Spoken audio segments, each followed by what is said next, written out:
Hi there, welcome back and welcome to this month's Creative Design Team collab. This month we are focusing on Christmas in July projects. For today's project, we're going to start with this little brown box. And this little brown box is full of goodness. Have you picked up this kit yet? This is the Beautiful Blues kit. And when I saw this and we were talking about Christmas in July, I thought, you know what? I think these would make really pretty Christmas cards. In this video today, I'm going to take the card bases that you see here and I'm going to transform these into Christmas cards. I'm going to use 3 of the bases because we have 1 of each design, and we're going to go through how I'm going to stretch these out and create 8 beautiful cards. And because I know Christmas time can be a little overwhelming, I'm going to break this down into 7 easy steps. Let's take a look at the supplies I'll be using from this box. We have our card bases, we have die cuts that are super pretty. So let's take a look at the card bases. I will be using 1 of each. So I'm going to put 1 of each aside for this project. And I am going to use these die cuts. So I'm going to put 1 aside for that. I will be using these brackets and this little tiny bracket here. I'm actually going to bring in the stamp set. It says sending love, and I think that that would be appropriate for a Christmas card. I just couldn't find anything that would fit this little bracket in my stash that was Christmas related. So I'm going to use that. Of course, we have all of our envelopes and we have bling.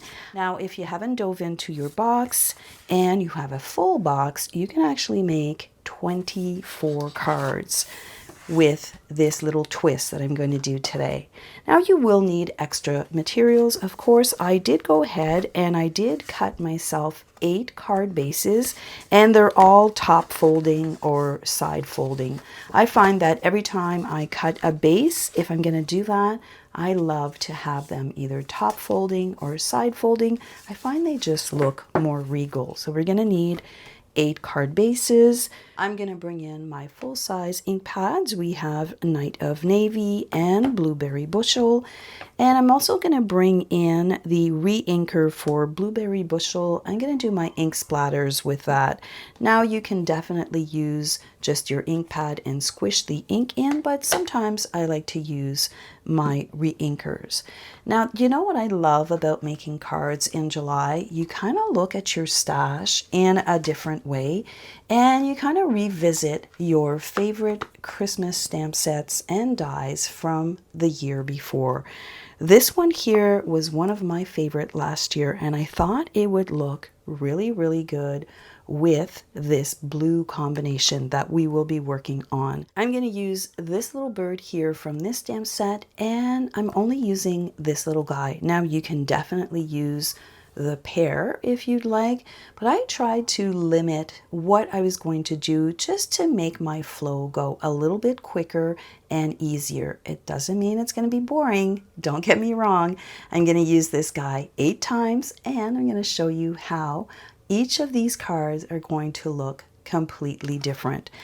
I also pulled this stamp set here because, again, this was a really great set that I purchased last year and I still love it. And I thought, why not? Let's bring this one back. It has tons of sentiment. Plus, if you got the bundle, these tags here are really, really great. They work on pretty much anything. I've been using them for over a year now and I still reach for them. So sometimes it's really nice to reach for old-time favorites, and this one is definitely because it has so many sentiments, so I know that I can use it across 8 cards, no problem.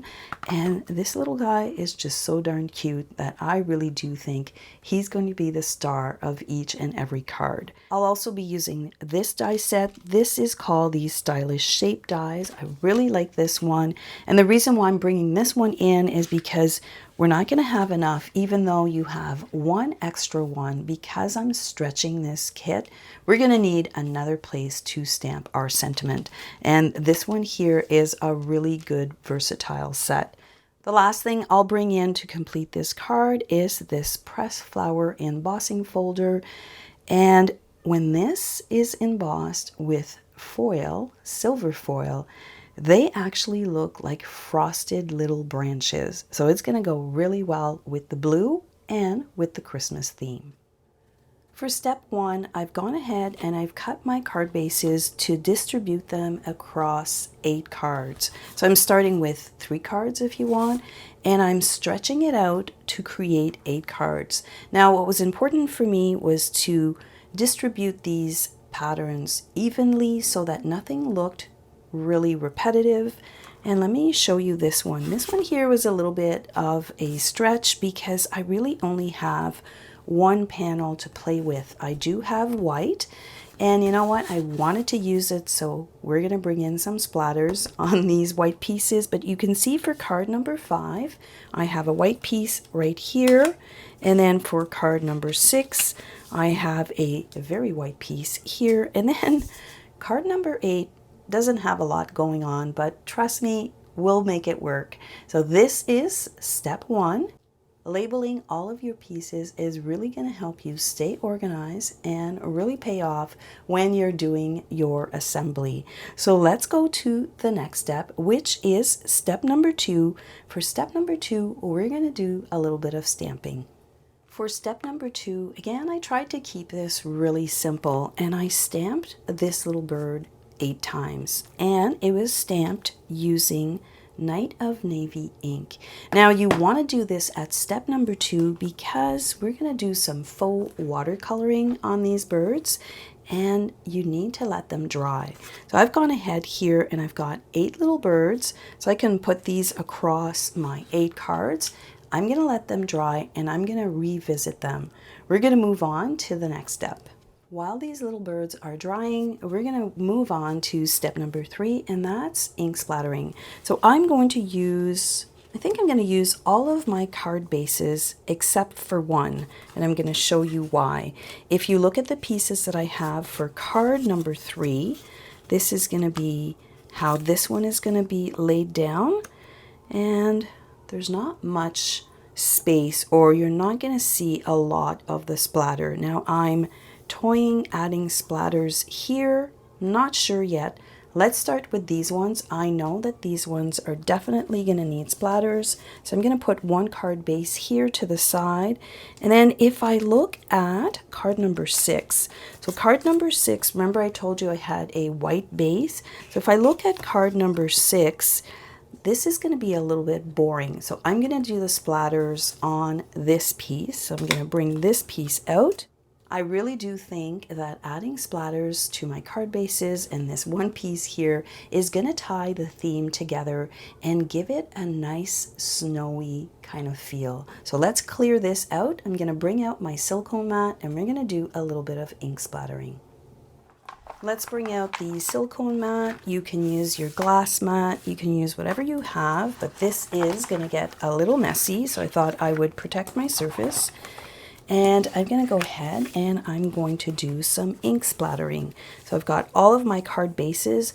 Now one thing I want to be mindful of as I'm doing my splatters, I don't want to get the back of my card dirty, and I often do that. So we're going to try and stay on task and not add a mess to the back of our cards and wipe in between each of our splatters. Now I have seen people where they use a large post-it note to cover the back, and that's a really good idea, but you know what, I just don't have that size available to me, so I'm gonna have to be mindful of that. And I'm saying this to you now so that you can remember to not splatter away and put the next card down and then have a messy back. So let's do our ink splattering together. I'm gonna bring in just my little paint tray here. I've got some water. Remember I told you I was going to use my re-inker. I want to do the splatters in the blueberry bushel. Now you have a choice. You can do blueberry bushel or Night of Navy. I'm going to give this a little shake before I add it to my tray. I'm going to bring in 2 of my favorite brushes. This is just a number 0. It's just a regular nylon brush. I like this one, and I'll probably use this one to color in the birds. And then, of course, if you've been here before, you know that I'm a big fan of the fan brush. So I'm going to bring in my fan brush. So let's just give this a little bit of a shake. And I'm going to add a few drops. You don't need a lot. Let's start with 1, 2, and 3. That's all I'm going to put in here. And I'm going to put a whole bunch of water. I'm not going to spray that everywhere. So I'm going to put in a generous amount of water because I want it to have a translucent look. It might be a good idea to bring in just copy paper to test it out. I'm just going to mix that in together. I'm going to tap out most of it because this is very runny. And let's see here. Those are really big. Now let's see if I can make them a little bit smaller. So if I tap with something, okay, I do like smaller splatters. So I don't know if you saw the difference. When I picked up all of this water and the brush was dry when I started, I had these really big splatters. And I think that the scale of those are a little bit too big for my cards. I want them to be a little bit smaller. When you're doing your ink splatters, if you want big splatters, just go ahead and tap with your hand. You can see that I still have quite a bit of water on my brush, but if you want something a little bit more delicate, do you see how these ones here are smaller? We'll probably do a variation of both. Important step here is to clean off your area. Bring in my first base. And I'm not going to go back in because I know that this brush has quite a bit of water in it. So I'm going to go in and give it a few taps with my hand. And you know what? I like this. I think that it's really, really pretty. Less is more sometimes. So now we're just going to pick that up. And I think it was good. I don't have splatters on the back. So I'm going to move that to the side. And I'm going to repeat that for all of my bases. This is my piece that was part of the original bases. So let's see here. I haven't gone back in the water, as you can see. And I'm going to add quite a bit of splatter. Because I'm using re-inker and water, it goes a very long way. This one here doesn't really matter if I drag it across the surface. And this is what I mean. When you drag it across the surface, you don't want that on the back of your card. So this one is okay because it's a piece that's going to be glued down. So let me just speed this up for you, and we're going to go ahead and splatter away all of our card bases. Still haven't gone in. I'll see what I have left. Well, I'm going to go in now. I'm going to splatter off to the side because I know that this is a brush that picks up quite a bit of water, and it does quite a bit of splatters too.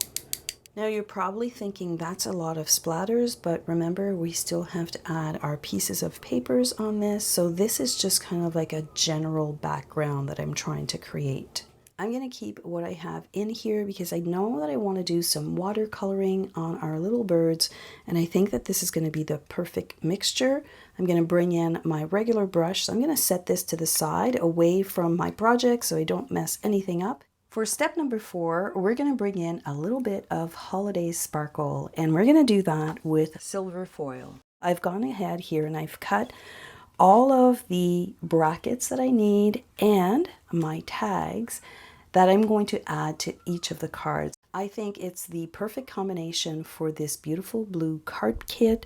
The silver really does bring in a little bit of holiday flair, and when we emboss it, it even looks better. So let me show you that very quickly. I think by bringing in the silver foil, it really transformed this everyday card kit into a magical Christmas winter wonderland. So I've got a few of them here. They're all cut, and I might have one extra for good measure. I tend to do that when I do cards just in case I need just one extra one. This is the pressed flowers, and what I really like about it is that it's not a continuous, like it embosses halfway if you want. Like this part here is solid, and then you've got these really pretty branches. What looks really awesome when you do it on silver foil, they kind of look frosted.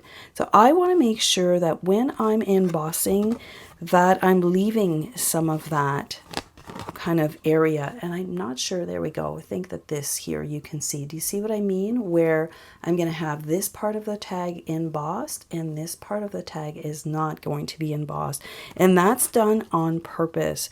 Now I'm doing this because I know I want to add my little bird, and I want to give myself kind of like a resting spot on my tag. So this tag here, sorry for the glare, I'm trying to show you how that's going to look. How about let's just emboss it and you'll really get to see it. So I'm going to put this in the way I want it. What's important when you are embossing and you want the embossing to be on the right side, make sure your label is facing up. So let's try and do this. I'm going to put this about here. I think that's going to look good. Yeah, I'm going to put it right here. I know I want some of that to be flat if you want. So let's squeeze that in. And even though my tag is going this way, I'm going to put the folded side first. So I'm going to add that on my plates here. If you have the Bira machine, you can put this through on 2D embossing, and let's try 0. I don't want to overly squish this through because I don't want to get rid of the details from the first die cut that we did, and it has all the pretty little stitching along the side. So let's take a look and see if that's enough. It sure looks like it. That's more than enough.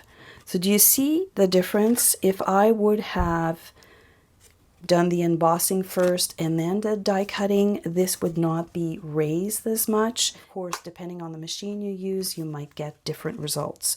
So you will have to decide which area of the embossing folder you want to show on your tag. I think this one here is going to look good because once the card is done and I've got my bird, it'll all make sense when I bring in the rest of the embellishments. But this is something that you want to be mindful of when you are doing the dry embossing. You kind of want to pick and choose how you put your tag or your bracket into the folder.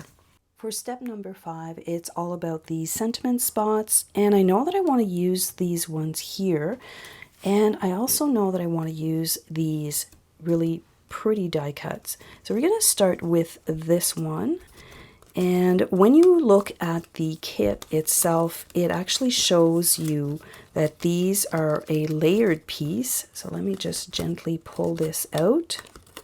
We have our really pretty die cut from this sheet, and when I was looking at card number 8, it kind of needed a little bit of help, and I think you'll agree there's not a lot going on here. So I think that this is really going to dress it up.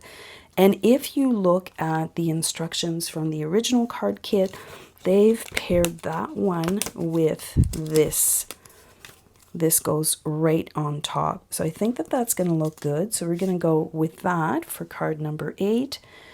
Card number 7, I am going to use a larger tag. These are the same tags that I used for the silver foil one. I just did them in white and I stamped Night of Navy on them with the sentiment. So this one here, the reason why it was picked is because I know that this particular piece is going to need some help. So this is going to kind of play a big role in this card. Again, this is pretty simple. When you look at it, there's no pattern paper per se, and I really, really like these flowers. So let's take these flowers and we're going to add them to card number 6, and I think that that's going to look really, really pretty. So even if your card kits are not Christmas, I'm telling you, adding a little bit of silver foil or gold foil is a really easy way to turn pretty much any card kit into something pretty spectacular. So let me see here. If I do that, how pretty that is. And we just added one little die cut. And I think I'm going to bring in this, something like this.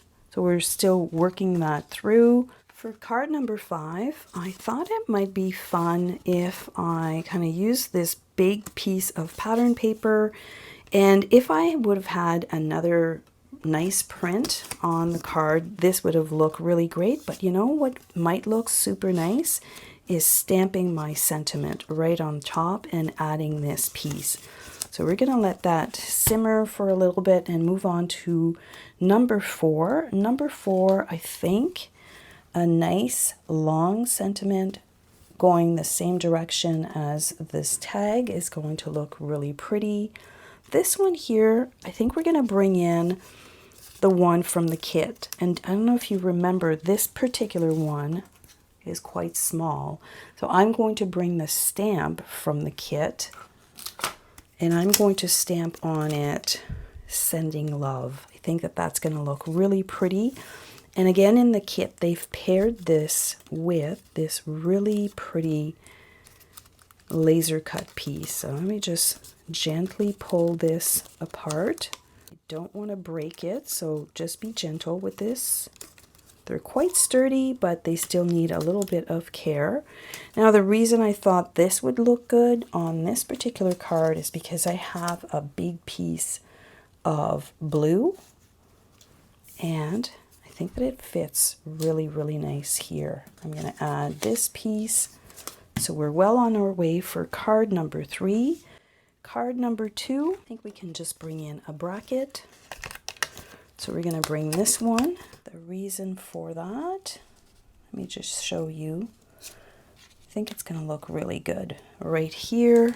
And then we're left with card number 1. If you're using the entire kit to complete 24 cards, you're going to have to distribute these little brackets, and that's why I was really mindful as to using only one for each card and then extending them and making my own. So I think that this one here is going to be on this card. So we're well on our way to completing our cards. We have all of our sentiments. They've been distributed across 8 cards, and by bringing some of the same components if you want, so these are tags from the same set, I think that it looks good. It definitely looks as a full set. Let's move on to step number 6, and we're going to do a little bit of faux watercoloring, and we're going to use some ink. Now, I'm not sure if I mentioned that at the beginning, but I did use watercolor paper. The reason for that is that I want this to be really, really delicate and really washed out. If you use regular cardstock, it still works, but it's thirsty paper, so you don't have that same exact look. Let me show you what I mean. I'll go ahead and I'll color one with you here, and then off camera I will color all of the birds the same way. They are done exactly the same way. I will die cut every single one of them, and I will add them to our little stack of 8 cards. This is definitely a preference. I like to watercolor mine when they're still on the paper, only because I can test how intense my color is going to be. Now I want to add just a tiny bit of color to the bird. I'm going to try and go in. Again, this is the same. See how dark that is? I actually want it to be nice and light. And I'm just going to go around the little bird with a very light touch, and I'm just adding color to the top of his head and right here where the body kind of separates from the wing. And I'm going to add a little bit more water to drag that out, and that's it. I don't want to do any more than that. Now, I did say I was going to color them off camera, but let me show you one more time. So here, I've got a lot of water on my brush. I start off with not too much water, because this is where I want to drop the water, and I don't want the ink to bleed out. And as you can see, it's not really bleeding out, but it could, because I'm adding quite a bit of water. So I'm going to add more water, and I'm going to drag that into the center of the body. I feel more confident adding a little bit more water as I'm going into the center, because it's not going to kind of bleed out. You can see here that there is a little bit of bleeding from the stamp, So I can just kind of mix that in. For the berries themselves, I want them to be a little bit more intense. So I'm going to go in, I'm going to add just a little bit of re-inker. Again, you can do this by pressing your lid in. I just wanted to do it this way. It's whatever you prefer, but do you see this? I want them to be very, very dark, and by using your re-inker, they can be. So let me bring these up so that you can see the coloring itself is super minimal. I did go ahead and added like full strength, if you want, of the re-inker on the berries. I think that that looks really nice. But for the most part, I just drag that paint through. If you find that the watercolor line is too much, you can just kind of wiggle in with your paintbrush and you can add a little bit more paint. But I think in this case here, less is more. You could definitely just die cut them and leave them as is, but a tiny little bit of ink, as you can see, goes a very long way. Make sure they are completely dried before running them through your die cutting machine. You wouldn't want this to bleed, especially these ones here because they're full strength. And then we're going to add them to our little stack of card pieces here, and we're going to start the assembly. There's always good opportunities to let things dry, and this is one of them. I'm going to add some of my sentiments to these brackets. I'm going to bring in the Merry Christmas. Gently press that in. And we're going to stamp that right here. Even though this is a polymer stamp, I find that you don't need the cushion. Like sometimes when I use my polymer stamp, I stamp using this little cushion and it usually works really well. But for these ones here, I didn't add it and I find that they work just fine. And that fits perfectly on my little bracket. So I've got this one here. I'm going to put that back into stack number 8. So I have this tiny little one. And do you remember, like this one here, there was nothing really in this set that would fit. I really tried and I thought, well, I could just put happy. But you know what? I think sending love is appropriate, so we're going to do that. We're going to stamp this one on the tiny little bracket, and that's going to go back on card number 3. It's probably out of frame for you, but it's up here, and then I've got this one. So you can see that I've used all 3, and I used them the best way that I could with the stamp set that I had. I didn't want to use too many stamp sets, but you can bring in as many Christmas stamp sets as you want to finish your cards. I just find that sometimes when I have too many options, it actually slows me down. So for this one here, I can fit in, I'm pretty sure I can fit in Season's Greetings. So do you see how nice that is? So that is for card number 2, which is up here. All the stamping is done. You could definitely change it up and use the blueberry bushel, but I really liked the darker blue. So we're going to set that to the side. We still have to let these dry. When I was looking at this stamp set and die, I remembered that I had these cute little sprigs, and what's a Christmas card without a little bit of glitter paper? I went in my stash, and this is sapphire glitter paper. Now, if you don't have sapphire glitter paper, I think white glitter paper would look really pretty. You could always do green. I'm just trying to keep with the blue theme here, but I've gone ahead and I've cut a whole bunch, and I'm going to drop 3 on each of my card bases, or my card stack, I should say. So 1, 2, 3. And it's going to be that perfect little wintry accent that I was looking for. This is really great because they do look like they're frosted, but this is just going to help position my bird. When I add my little bird, I can put these around him and he's going to have a nice little landing spot. So I did go ahead and I cut a few out. The last thing that we need to prepare for our little stack is our little birds. And as far as I'm concerned, he's the star of the show. So I'm going to go ahead and die cut him out. I will use washi tape and take my time so that I line up everything properly. And I'm going to add one bird to each of my card stacks, and then we'll be ready for the assembly. Now that we have all of our pieces prepped and ready to go, everything has been stacked on my 8 cards. If you want, I did do one last thing off camera while my little birds were drying. I did cut and I made a little bow for each of my cards. This is the silver and white. I will list everything that I've used down in the description box below. For the most part, I had everything. The only thing I bought new this year was the beautiful blue card kit, and it's been transformed into 8 beautiful cards times 3, so that's 24 cards.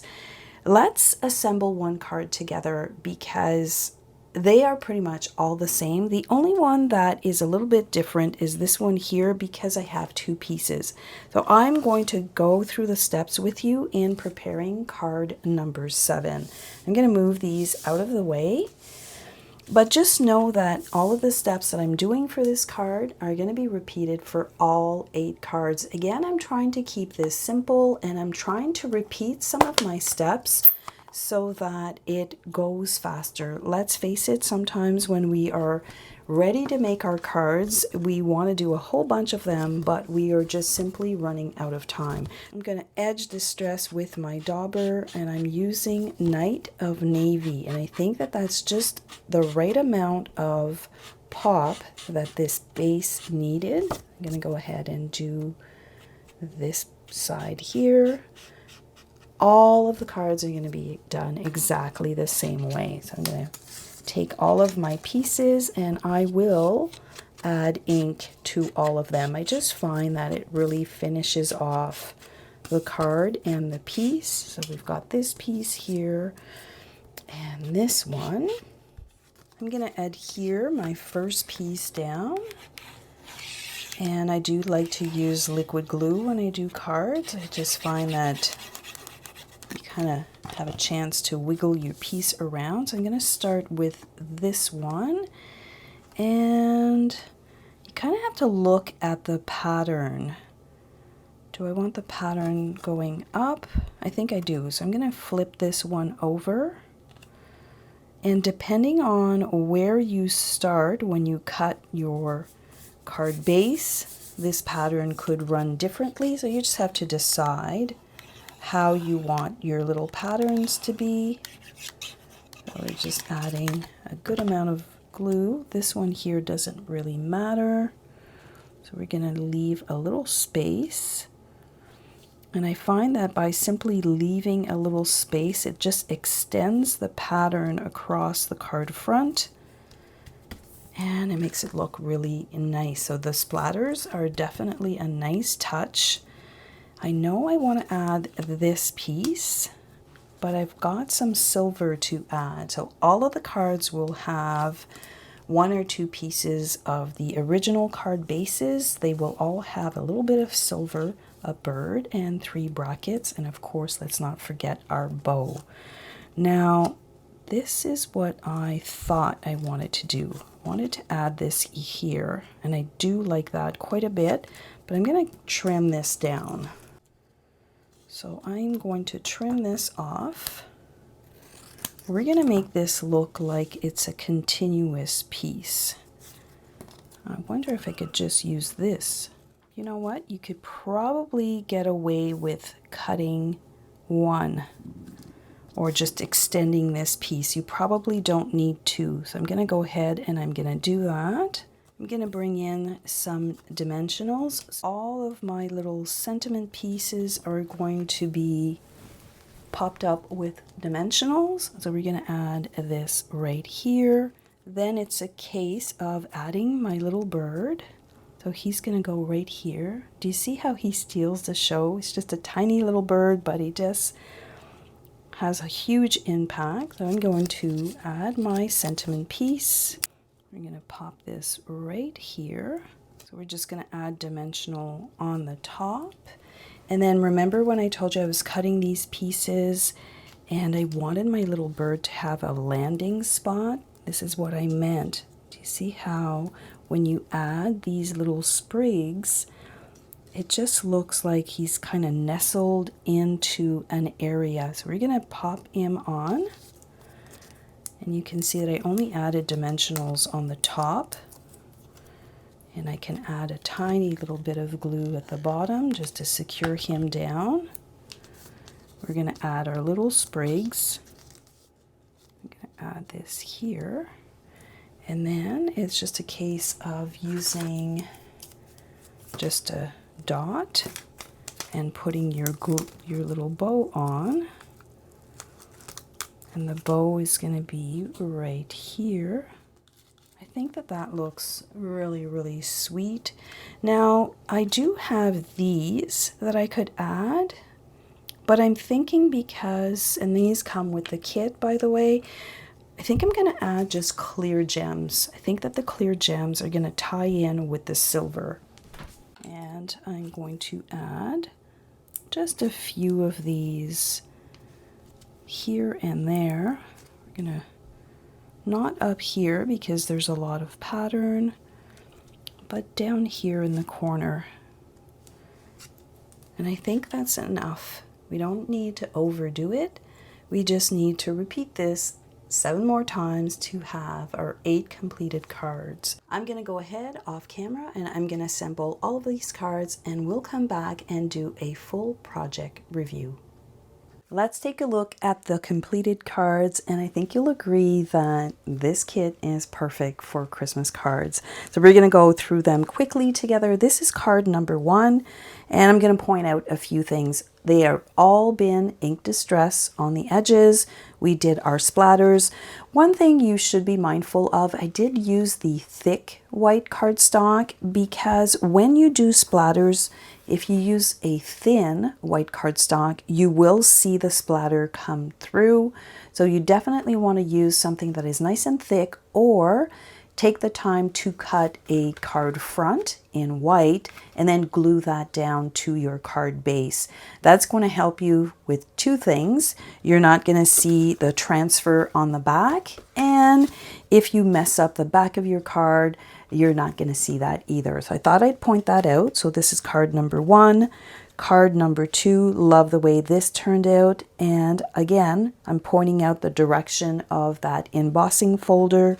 Card number 3, we did use the sentiment and the bracket from the original kit. So let me move this over, and then we have card number 4.